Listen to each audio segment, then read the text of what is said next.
Amen. Thank you, Jerry. Everybody get an outline sheet? Anybody need an outline sheet? All right, we're good. If you haven't noticed, on the back is a handy-dandy map.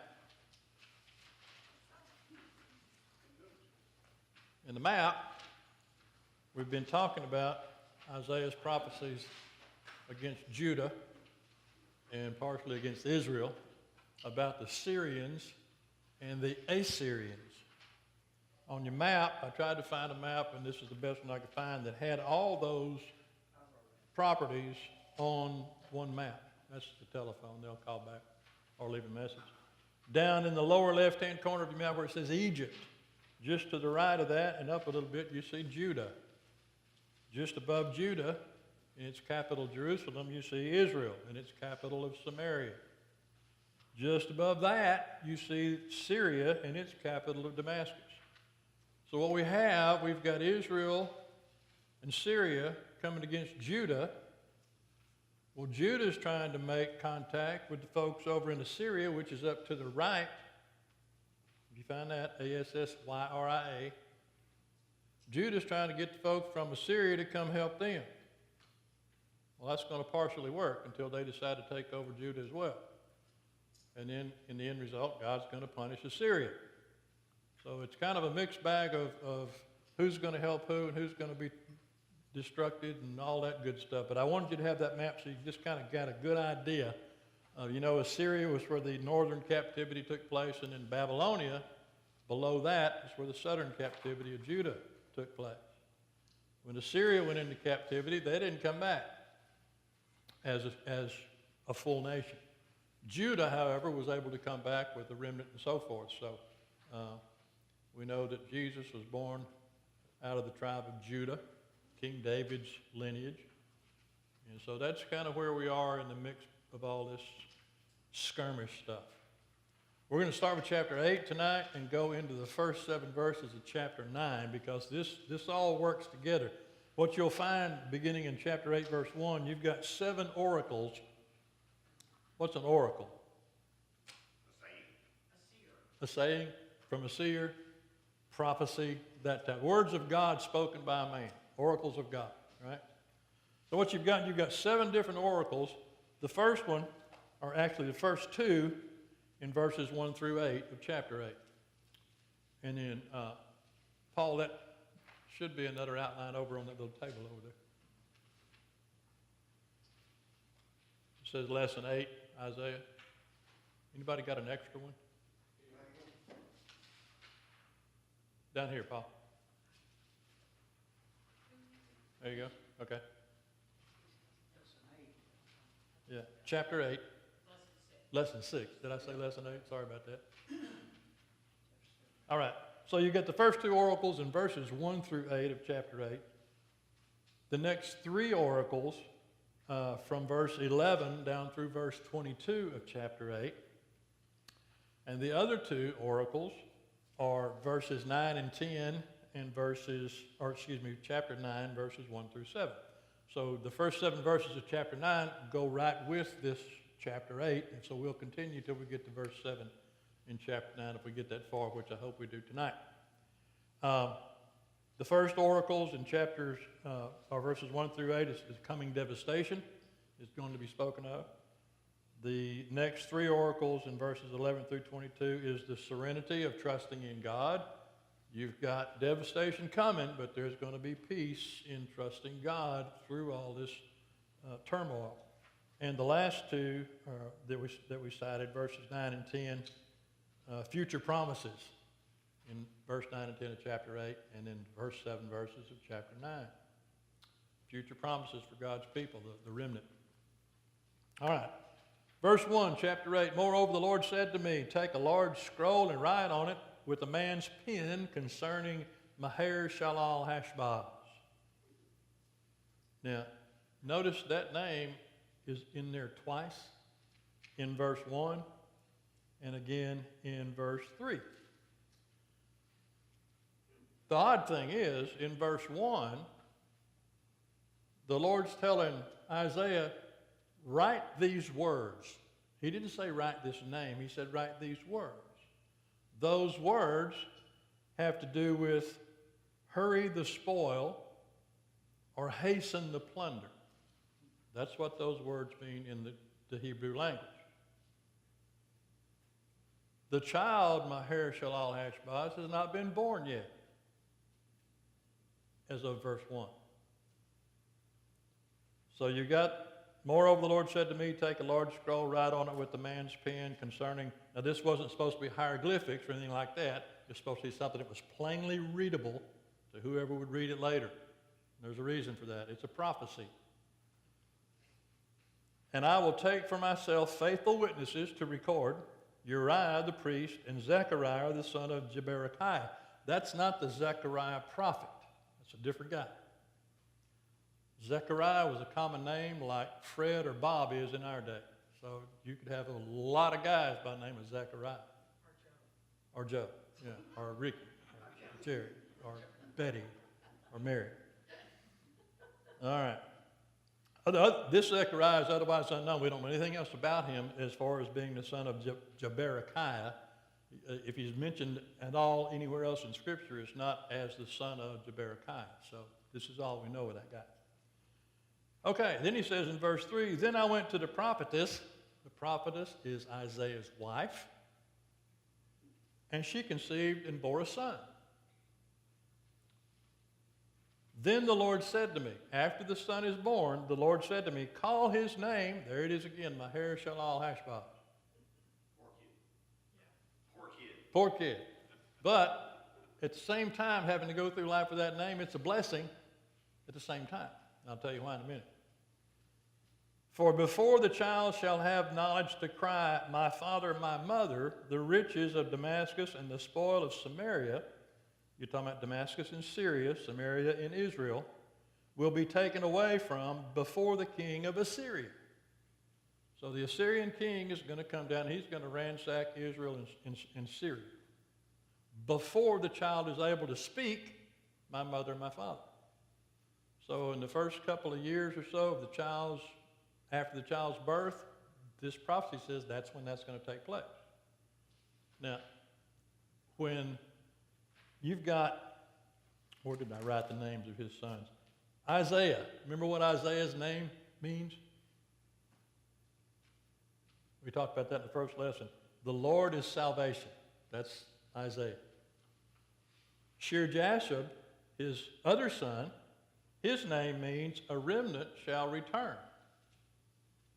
Then you've got Maher Shalal Hashbaz, which those words in his name mean hurry the spoil or hasten the plunder. As these guys go through life, Isaiah, Shear-Jashub, and Maher Shalal Hashbaz, as they go through life and somebody speaks their name, they're speaking a prophecy. That's the blessing.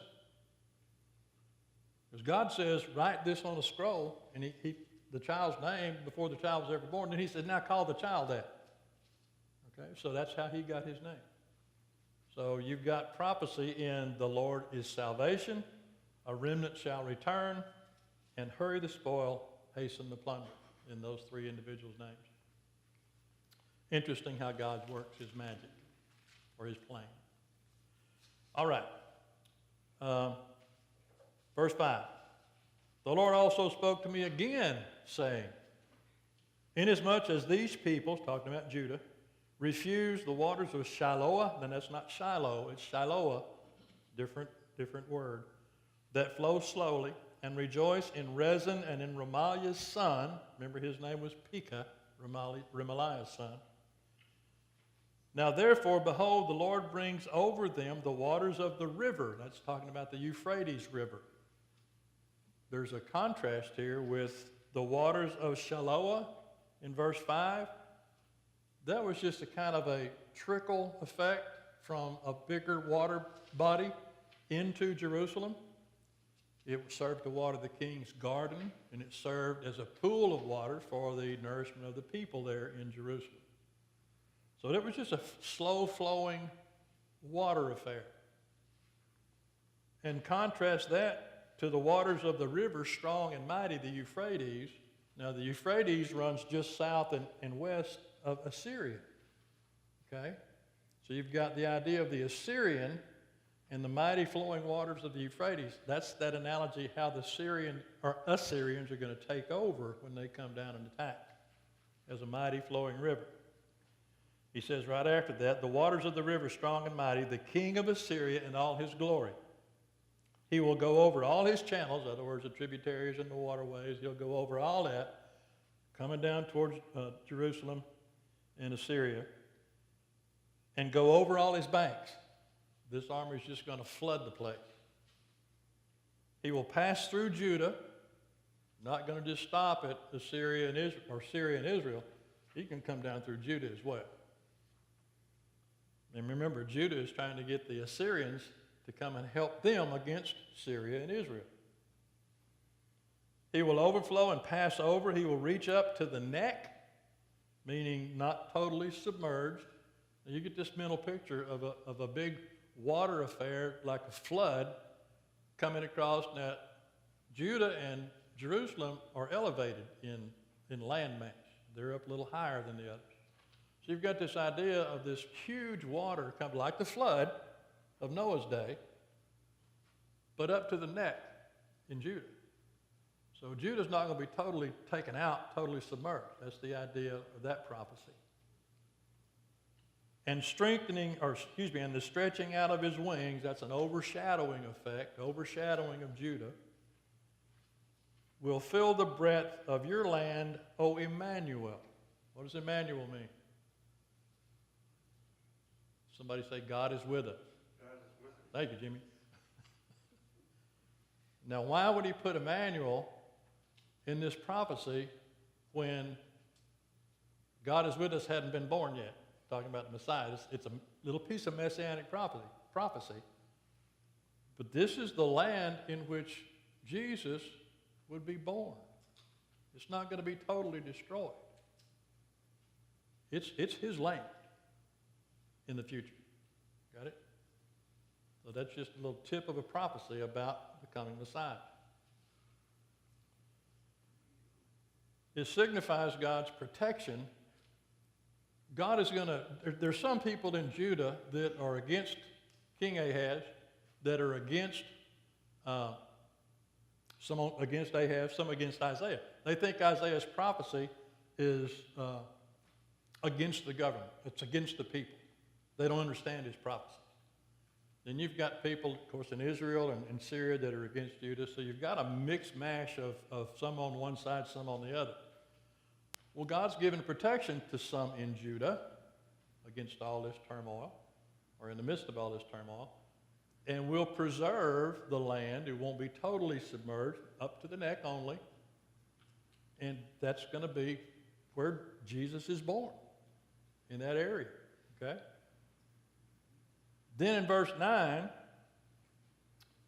be shattered, O you peoples, and be broken in pieces. Give ear, all you from far countries. Gird yourselves, but be broken in pieces. Gird yourselves, but be broken in pieces. Take counsel together, but it will come to nothing. Speak the word, but it will not stand. God's purpose for Judah will come to life. His purpose will not fail. In verses 9 and 10, you can make all the plans you want to, O you people, but my will, the Lord's will prevail. That's the idea of those verses. For God is with us. Remember, this is Isaiah preaching and prophesying to the people. This is what the Lord spoke to Isaiah. He's speaking to the people. This is Isaiah, right? Uh-huh. Okay, and why does he not say in verse 3, that's my wife? Calls her the prophetess. In the respect of giving birth to his son, she helped him in his ministry. Okay? Both sons. Now, a couple of commentators said that this may be his second wife, that the first one had already passed. I didn't research that, but it was his wife nonetheless. Okay. Jershab, what's this guy's name? Shear-Jashub, the one son, and then Maher-Shalal-Hashbaz, the other son, could have had different mothers. That's according to one, maybe two commentators. whether or not they were both his wife, Isaiah's wife. So in that childbirthing, because of their name, she assisted in his prophetic ministry.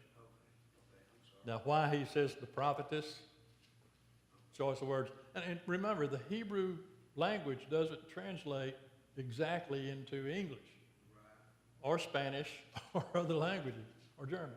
So it could be a different word than we speak and say prophetess, but I didn't find anywhere that it said wife or mate or anything like that. Okay, I'm sorry. That's all right. Good question. I just was curious about that. Yeah. All right, in verse 11, this is still Isaiah speaking. For the Lord spoke to me thus with a strong hand and instructed me that I should not walk in the way of this people. Simply means, Isaiah, don't listen to what the naysayers are saying. There's people that are going to be talking against you. They're not going to like your prophecies. Don't walk in their ways. Don't be leaning toward their way of thinking, in other words. Stand up.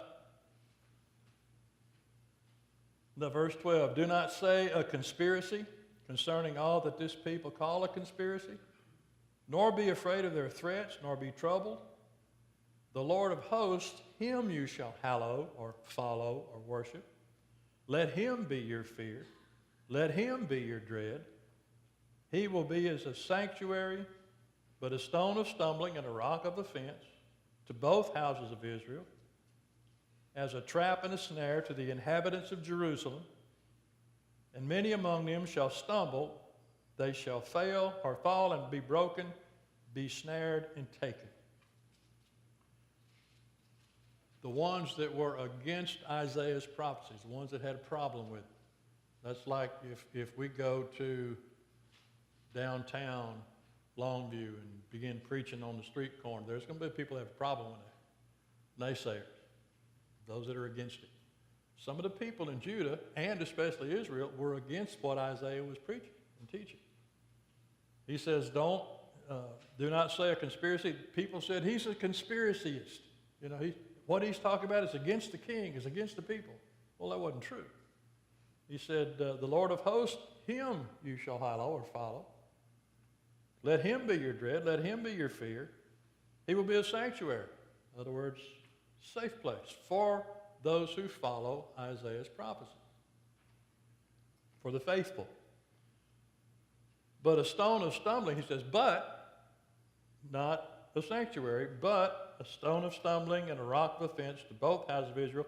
That's those that are against Isaiah, those who have stopped following the Lord, those who have turned into idolatry, other worship practices that are not following the law. He's going to make a comment about the law here in just a little bit, which would be the Torah, the first 5 books of the law given through Moses to Israel, therefore Judah. But they'd stop following that law. So these are apostates. He said, to them it's a stumbling block. To them it's a rock of offense. Somebody read for us 1 Peter chapter 2, verses 7 and 8. 1 Peter 2, 7 and 8.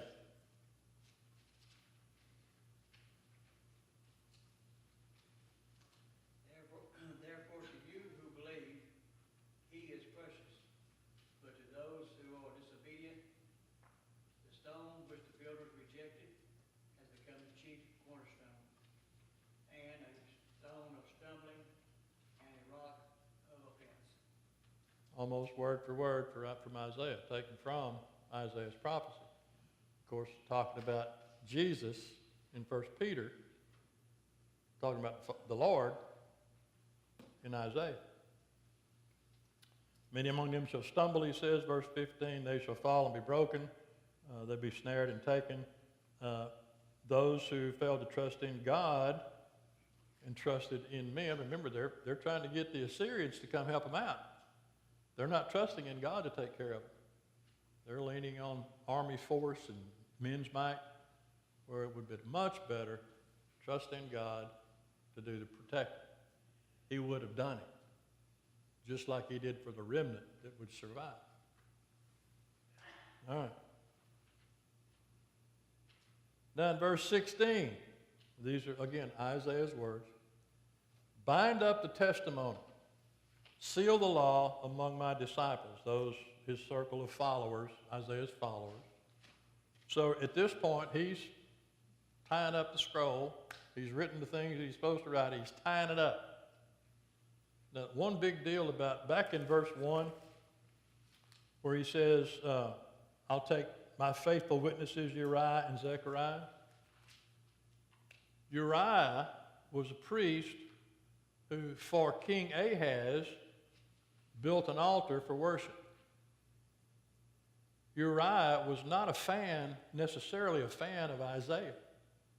Why would Isaiah take him to be a witness when he wrote down Maher Shalal Hashbah? So he could tell everybody else maybe. So when that scroll was unveiled after the fact, he couldn't very well say, well, I was there when he made this up. He wouldn't go to bat for Isaiah. He wasn't on his side anyway. He would have to be a witness that, oh, this was written. I saw him write it. You know, and Zechariah, same thing. Any time a prophet had witnesses to his prophecy, and when they came true, the witnesses could say, yeah, I was there. I saw it. I watched. So that was a big deal. Bind up the testimony, seal the law among my disciples. This is what he's going to do, what Isaiah's frame of mind is right now. I will wait on the Lord, who hides his face from the house of Jacob. I will hope in him. Here am I, the children whom the Lord has given me. We are for signs and wonders in Israel. Again, their names are for a sign, prophetic signs, from the Lord of hosts who dwells in Mount Zion. So the whole idea here is that Isaiah has given this prophecy, the oracles that we talked about. The first two oracles being the coming devastation in verses 1 through 8. The second, third, and fourth oracles, the serenity that God gives when those trust him. And then the last and the future promises, we're going to see that in verses 9 and 10, which we saw. And then when we get into chapter 9, the first 7 verses there, future prophecy. Verse 19, and when they say to you, seek those who are mediums and wizards who whisper and mutter, should not a people seek their God? Should they seek the dead on behalf of the living? To the law and the testimony, there's where the law is mentioned, that's the Torah. To the law and the testimony, if they do not speak according to this word, it is because there is no light in them. They were turning to, anybody know what a necromancer is? Necromancer?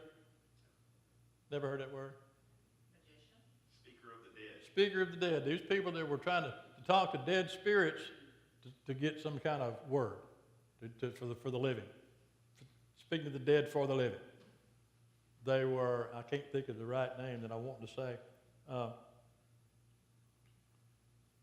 not magicians, but wizards and mediums that speak to dead spirits and try to give a word in response. Why are they turning to them? He says, shouldn't they not speak? Should the people not seek their God? Which is something else Isaiah says. Why are you doing this when you ought to be seeking God's word? I'm trying to explain to you what God's trying to tell you. And you're going to other mediums to try to get a word. Should they seek the dead on behalf of the living, the law and to the testimony, the Torah and the previous prophets before Isaiah that gave their testimonies. If they do not speak according to this word, it's because there's no light in them. It's pointless. There's no bright spot in what they're hearing. There's no light. There's no life in them because they're following the wrong direction, following the wrong course. They're following away from God's protection. Isaiah's trying to tell them, you're making a big mistake. Verse 21, they will pass through it hard-pressed and hungry. And it shall happen when they're hungry, they will be enraged and curse their king and their God and look upward. Now, right there, their God a better translation would be their gods. their idols. Because there were many different idols that were being worshipped there. Now, the translation, if you have capital G for God there, just is right, because even some of those who weren't chasing other idols were not happy with God because of all this destruction coming on. So they had mixed feelings and mixed viewpoints. But still, it says they were hungry. This is when their frustration because of God's judgment on them, the Assyrians coming down like a flood, devastating the land, taking people into captivity and so forth. Then they will look to the earth and see trouble, darkness, gloom of anguish, and they will be driven into darkness, talking utter devastation. And so they're looking in the wrong direction for help, looking for the wrong source. Those who would look to God for comfort, for protection, were comforted through Isaiah's words and through God's protection of them. All right, any questions up to this point? Only got Andy. Isaiah wrote 4 words on a large scroll. Am I interpreting that right? Why the large scroll? Is that... You know, and a couple of translators called it a large mirror, like a shiny piece of brass. And they would use, implements to do the hieroglyphics and to write the Jewish letters. They would use maybe a chisel and hammer. This one, he says, take the pen of a man. Well, he's going to write it where it's very easily read. Why the large piece? I don't know. The large scroll? Maybe just an oversized piece of... He's going to write these 4 words, right? That was it. That's all he wrote. Yeah, that was it. Yeah. And so, that I don't know. I didn't see any commentator that said anything about why the large scroll in just 4 words. It's a good question, though. I'd do some research on that one. Good point. Maybe he wrote it really, really big. All right, anybody else? Chapter 9 then. The government of the promised son is my topic heading in this New King James. Nevertheless, the gloom will not be upon her who is in distress. As when at first he lightly esteemed the land of Zebulun and the land of Naphtali, and afterward more heavily oppressed her, by the way of the sea beyond the Jordan in Galilee of the Gentiles. Now we begin to see a little bit of messianic hope here. God had blessed Naphtali and Zebulun before. Galilee of the Gentiles, sharp contrast to Judah and Israel. Verse 2, the people who walked in darkness have seen a great light. Now we're beginning to look down the road in prophecy, messianic prophecy. People who walked in the dark have seen a great light. This is what's called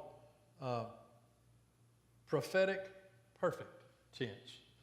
In other words, when we write something in English, we have tenses of verbs and tenses, past tense, future tense, past future tense. The Greek has present perfect tense and things like that. This is prophetic perfect tense. In other words, speaking of something that's going to happen in the future as if it's already taken place. Okay? Predicts the future as it's already been accomplished, as though it's already been accomplished. The people who walked in darkness, Judah, Israel, have seen a great light. Those who dwelt in the land of the shadow of death, upon them light has shined. You have multiplied the nation and increased its joy. You have multiplied the nation. This hasn't taken place yet, but the population has grown after the people came back from captivity. Right? Those who weren't taken into captivity have multiplied, had kids, and the population's expanded by this time in the future. Again, perfect tense, to where it's not happened yet, but he's writing as though it already has. They rejoice before you according to the joy of the harvest, as men rejoice when they divide the spoil. For you have broken the yoke of his burden, and the staff of his shoulder, the rod of his oppressor, as in the day of Midian. Somebody find the book of Judges.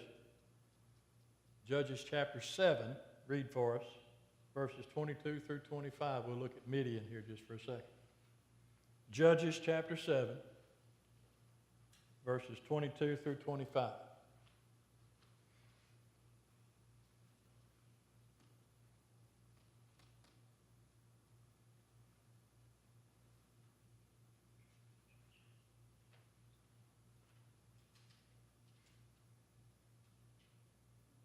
Everybody get it?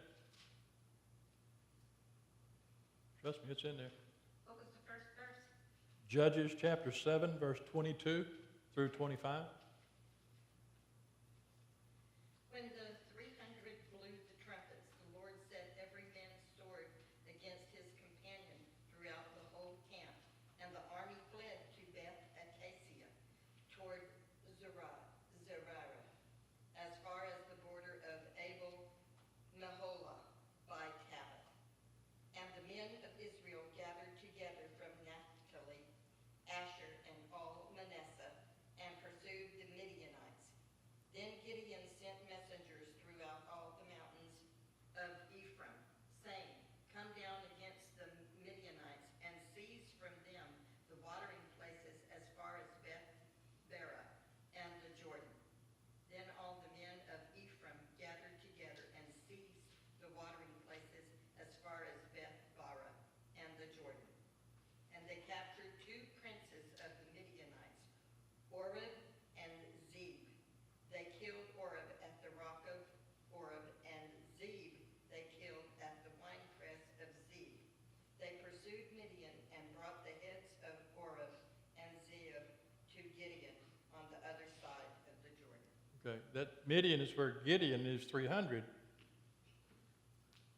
Killed the Midianites, overrun the Midianites, called the Ephraimites or the Israelites to come and help, and they all did. So they took care of the Midianites there, and this is reflecting on that particular thing, as in the day of Midian.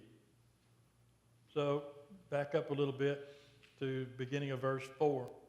You have broken the yoke of his burden and the staff of his shoulder, the rod of his oppressor, recalling the days of bondage in Egypt and the release of the Israelites from Egypt, the release of the Midianites' control with Gideon and his 300. So it's recalling deliverance that's happened in the past, pointing toward the future. Remember, this hasn't taken place yet. It has not taken place that you have broken the yoke of his nation, or burden, the staff of his shoulder, the rod of his oppressor, as in the day of Midian. That's prophecy for future time. He goes on in verse 5, "For every warrior's sandal from the noisy battle and garments rolled in blood will be used for burning and fuel of fire." End of the warfare, pointing to an end of the captivities, pointing an end to the skirmish with Israel, Syria, and Judah, and Assyria. It's prophetic in its language, pointing toward a time when those things will be in the past. God's people will begin to prosper again. The population will expand, and so forth and so on. Then in verse 6 of chapter 9, "For unto us a child is born," this will be familiar to you. "For unto us a child is born, unto us a son given, and the government will be upon his shoulder, and his name will be called Wonderful Counselor, Mighty God, Everlasting Father, Prince of Peace. Of the increase of his government and peace there will be no end." Those four titles, Marvelous Counselor, Mighty God, Everlasting Father, Prince of Peace, those actually each have some meaning to them in the Hebrew.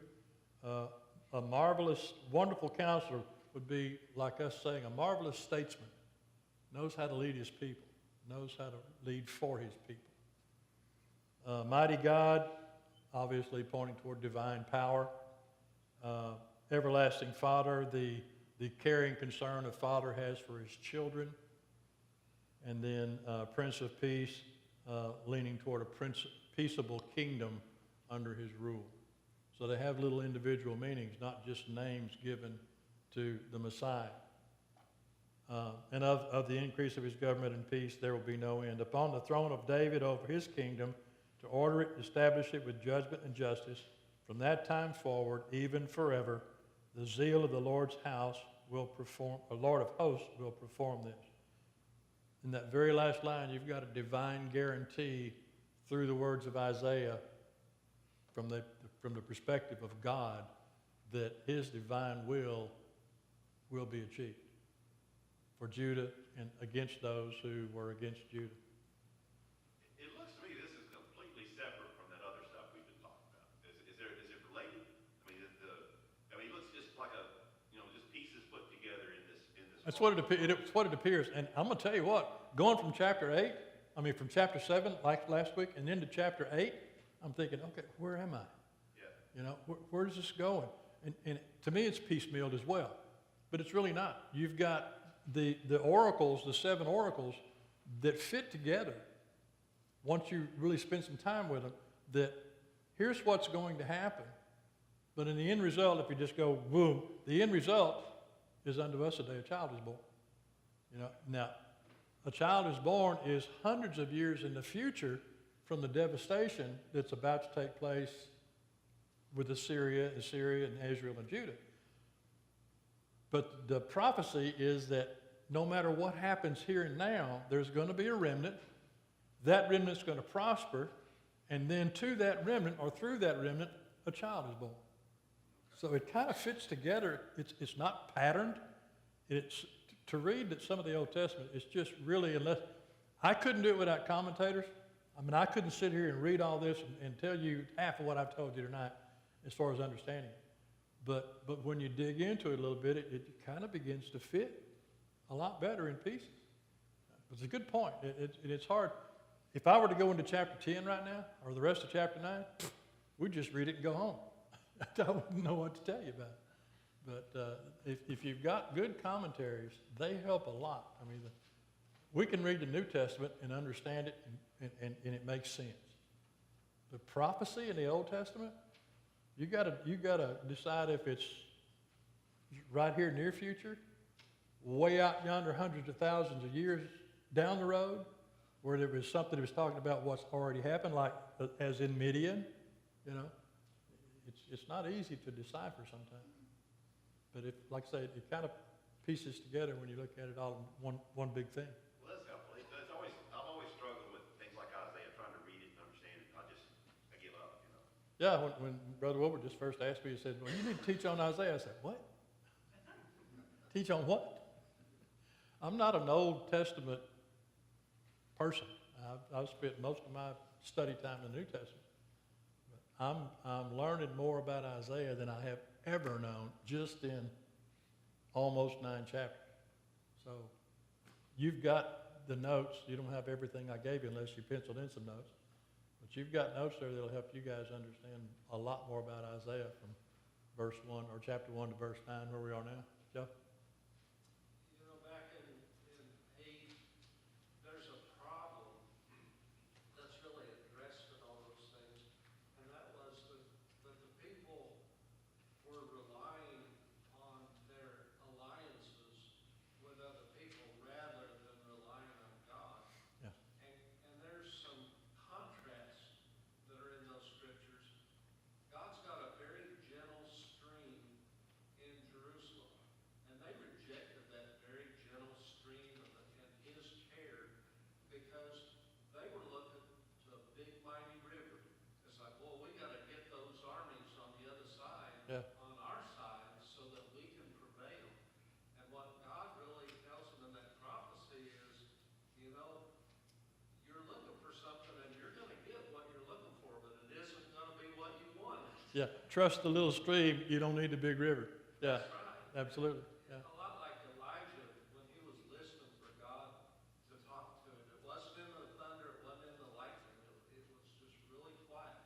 And that's kind of what God is doing here with the nation, is showing them these alliances that you're building is not where your security is going to be. Yeah. And I think a lot of times we fall into that same trap in thinking that the Pacific Rim alliances that we have with our allies is what's going to keep us out of trouble with folks that are against us. And it's not. It's going to be God.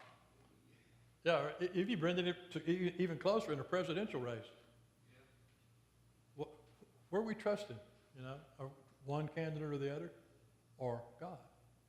It doesn't matter which one wins. It doesn't matter which one wins. Things are going to take place as God would have them take place. And the end result is going to be God's end result anyway. That's kind of what he's doing here. Good point. Thank you. All right. Anything else? I hope that all kind of made sense.